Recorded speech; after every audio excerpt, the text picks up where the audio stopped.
Hi there! So for today's episode, I'd like to do something different with you. So, in this episode, I will show you how I will do the soul writing exercise which I gave you in the previous video. And if you haven't downloaded it yet, you can click the link in the description below, and you don't have to sign up, it's free, and all you need to do is just click the link in the description, and then it will direct you to the Google Drive, and then you can download it and print it just like this. Okay, so for today, so the reason why I'm showing you this soul writing exercise, or why I even designed a soul writing exercise, actually it started a few years ago when I was still like in the middle of the dark night of the soul. I was like exploring. I spent my 20s exploring the things that I like to do with my life. Okay, so because like I said in many of my videos, I don't really have a clear direction in life. I'm the kind of adult who don't have really like a clear, I know where I'm going, I know what I want, which is to write stories, and I like to publish books and all that, but I'm not the type who could say, yeah, in the next 10 to 20 years this is what I want, because you'll never know. Time is not really linear, and time will always be fluid, so I don't want to measure my life in numbers. And let's say, I don't know why I'm talking about that, but anyway, so the reason why I designed this soul writing exercise in the first place is because at that time I was in the middle of the dark night of the soul, and I did these bad things in life, and at that time it was like a glint of hope that I had for myself to try to survive the survive life in general.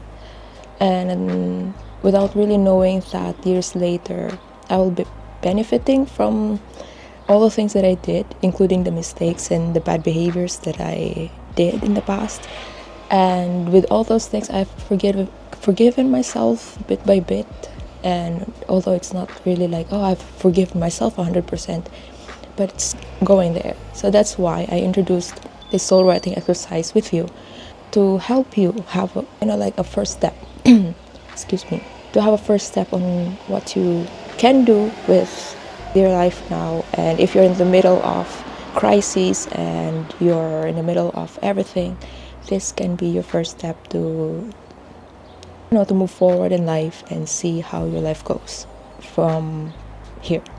I don't know if you understand what I'm saying, but like if you have downloaded, if you got the sheets with you, so I assume that, yeah, by the way, it's really cold out here, and I'm filming this with my rope. But I'm filming this with you because, well, we need the good lighting, and the balcony has the good lighting. So please bear with my voice. So I'm a bit out of place today, so yeah. Yesterday I did this exercise with myself, and yeah, I really went through all the memories that I've had. And yesterday while I was doing it, I didn't realize how, you could say, like how future oriented I am.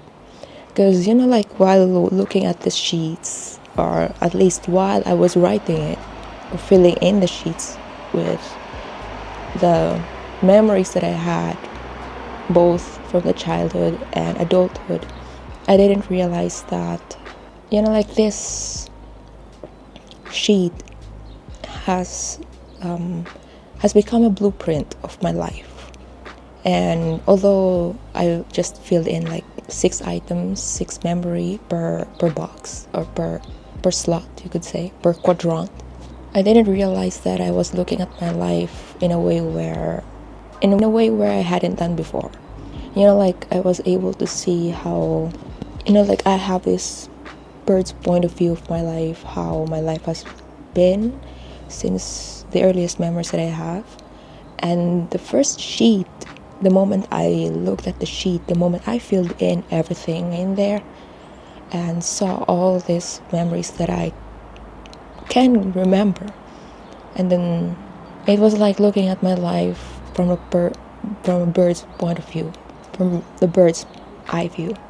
And by that, first thing that I thought was like, wow, it's like moral stages of development, which is Lawrence Kohlberg's theory, which is like, because in Kohlberg's theory, he mentioned there are three stages of moral development. First is like the pre-conventional, conventional, post-conventional stage. And while looking at the first box on the top left, which is the best childhood memories, I realized that these things have been the activities or the events that happened before the trauma happened. With that, I was able to link that to Kohlberg's theory, moral development theory. At this phase, the children before 3 to 7 years old they still have their pure essence, but they started to have like some kind of influence.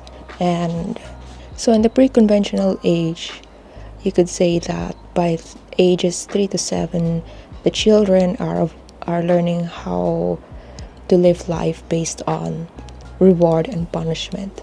So at this time, I was like, I'm looking at the first box, the top left, the best childhood memories. I was able to think that at this phase, these are the things that I really loved doing before all the trauma, before all the painful experiences that happened to me over the years. So before I learned, or before I was programmed, before I was conditioned to act like this and behave like this according to what is right, according to what society thinks is right, then I could say that, yeah, this is something that I have to acknowledge with myself, that this happened to me. Although I may not be able to remember everything that happened in detail, like the memories that I may have had before I reached 2 years old or 1 year old, or maybe even earlier, there were times that I feel like all the anger that my mother felt towards my father during the time when she was pregnant, like I feel it to the bone, I feel it in my heart. And there are times where this resentment towards my husband comes in, although there are times it doesn't make sense because he doesn't do anything, but I'm reacting like this. And this is something that I need to look at in my shadow work journey. This is something that I have to take seriously because it's unconscious. It's inherited. It's something that I inherited without any consent at all. It's something that I need to work on with myself. So that's why, just by looking at the sheet, and for example, when I climbed the hill for the first time and saw what's on the other side, I remember feeling like it was the best moment of my life.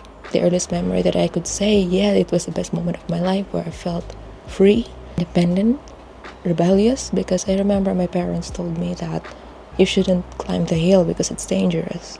And I know it was dangerous because it was a soldier's hill, but it was like the part of me that wants to challenge that and rebel, and because anyway, they didn't say anything about what's on the other side, why it's dangerous and all that. So I went uphill and then saw the greens and all that. And from far away, hundreds of meters or maybe even more, there was a golf course. And there was no danger. So it was like the first time that I kind of tried to challenge my parents' beliefs towards anything and everything. And this is something that I can look into as an adult. And at the same time, I can also notice that all these best childhood memories that I've had are reflected in my work. If you've read any of my works, you'll probably notice that I tend to describe a lot of flowers, describe a lot of greens and the hills and all that, because that's the memory I could say that, yeah, it was really nice and it was really cool, it was the best.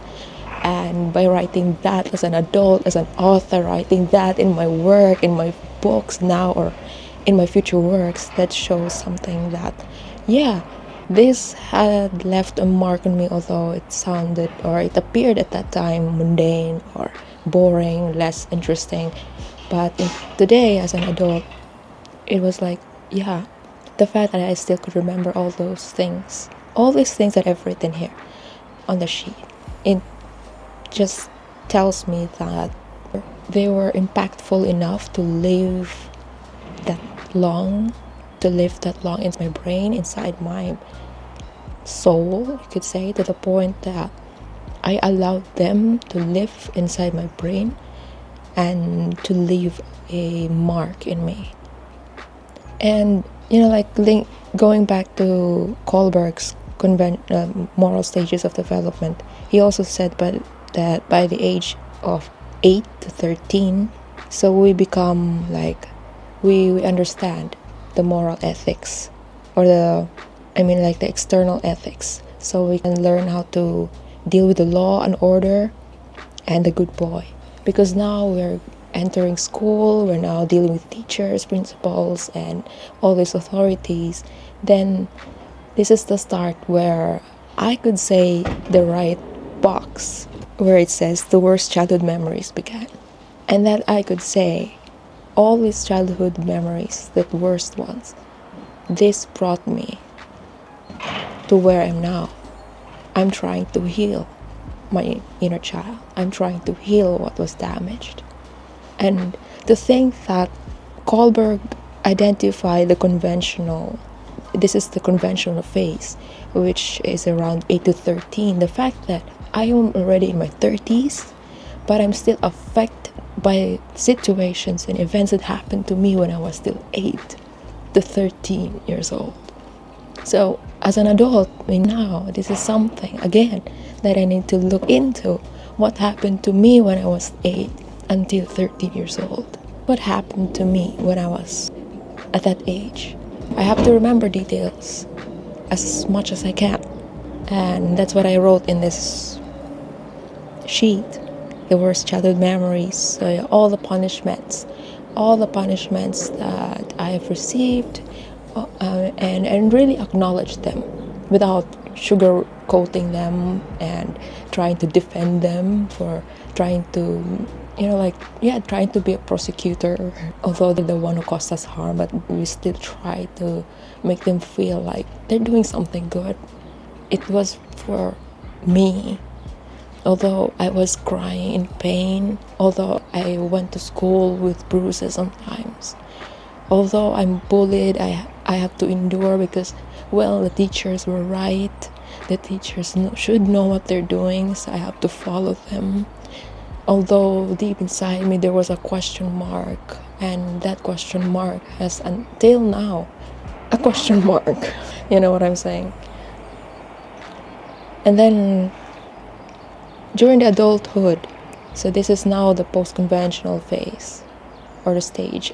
So we're now talking about principles and social contract, by the way. So this is where we learn about social dynamics, the adulthood life, trying to adjust with our life circumstances, paying rent and obligations, responsibilities, and life you have starting from 14 onwards to present, to you now. And this is the same thing that I'm still reflecting on. And I'm not perfect, although I have years of shadow work and experience layers of shedding old parts of me, and until now I'm still struggling with meeting my old self. And by the time that whenever we meet with the old self, I'm still kind of consumed by it sometimes, indulge with the pleasure she loved, although the current me doesn't really like it anymore. But the old self knows my body so much that the body still reacts to how she wants it. So I'm still, I don't know if you understand what I'm trying to say, but this is still kind of the stage I'm in. So that's why I'm sharing this soul writing exercise with you, so we can heal together and we can do this together. And that's why I also showed you clips of me writing it, so just to show you that, yeah, it took time for me to finish it. And although it's just 2 sheets. Just one sheet alone took me an hour, and then I had to stand up and do something else because it was just like, if you just try to look at the sheet, just take a look at it. It's like a timeline of your life. So for me, this is like the memories I have, which I think are the best and the worst, from a time that I can remember, 3 years old, to I'm now 31. So that's like 28 years equivalent of memories, which I think left a mark on me. And now these are the things that may occur in my works or may appear in my works, which I have to acknowledge, because there are times whenever I write my stories and all that, I usually do like fluid writing, so I don't do like rules and all that, so it's like following the flow and all. And there were times where my conscious brain, after writing those beats, there were times where my conscious brain would just say or ask like, oh, how come I wrote these things, where did these ideas come from? But the thing is, yeah, all of these were like childhood things, unconscious things, subconscious things that I have to acknowledge and welcome without judgment. And by doing this soul writing exercise, okay, it's really helpful for me to study myself even more and to acknowledge the mistakes and the flaws that I have without really telling myself I'm right, or because yeah, it's not like I'm all right all the time. I have to acknowledge that I can be wrong too. And there were times my domineering side comes out because of the ego. I have to acknowledge that too, that I was once a domineering person. I was once a broken woman who never really believed in her voice, who never really believed in anything she wants and loves in life. She loves to write stories, but she chose to write for business. So that's why I highly encourage you to take a look at this worksheet that I have designed. And by the way, if you're asking who's La Femora X, that's my username as a designer. And I have DeviantArt, and I might include that in the link section below if you're interested to look at my DeviantArt. Because yeah, I'm not afraid of exploring. Because why? Just looking at the sheet, most of them have been like, like my essence was depleted and removed layer by layer over the years, brought by uncontrollable circumstances like poverty and toxic social dynamics, and brought by generational trauma. And there are a lot of things that I could say I could blame my fingers to. But I always have to remember that every time I point fingers, there was always 3 fingers pointing back at me. So it is up to me to take responsibility of what happened to me by first acknowledging what truly happened to me without sugarcoating, without trying to defend them, without trying to explain myself that what they did is right. Although deep inside me, my body is telling me this is not right, this is not right. But I'm trying to explain to myself that what they're doing is right, it's out of love and all that. Although it hurts me, it's damaging, I also have to, just looking into the memories that I've had, and just by looking back at the stories that I've written, the similarities are there. And my husband says so. Like, yeah, I could really see some family thing here. Because, I don't know, I really wish to have a healthy family. That's really like the kind of legacy that I like to live. Because it's really hard when you grow up believing that there is a unicorn out there and there's always a gold. There's always gold at the end of the rainbow. And you were born that way. But then the people around you will try to mold you into becoming the person they think you should be and you must be, according to what is tried and tested. Not really acknowledging, yeah, fine, like I don't have anything bad feelings towards traditions because I highly respect traditions myself. But it's also unhealthy to ignore what's going on in reality, where people evolve. The millennials, the Gen Zers, the Alpha, and the next generations will not think the same as the boomers, because we have different circumstances. But the belief is still intact, as if this is the only way. And it's not healthy for us, it's not healthy for you, it's not healthy for everyone. Haven't you noticed how suppressed we are right now?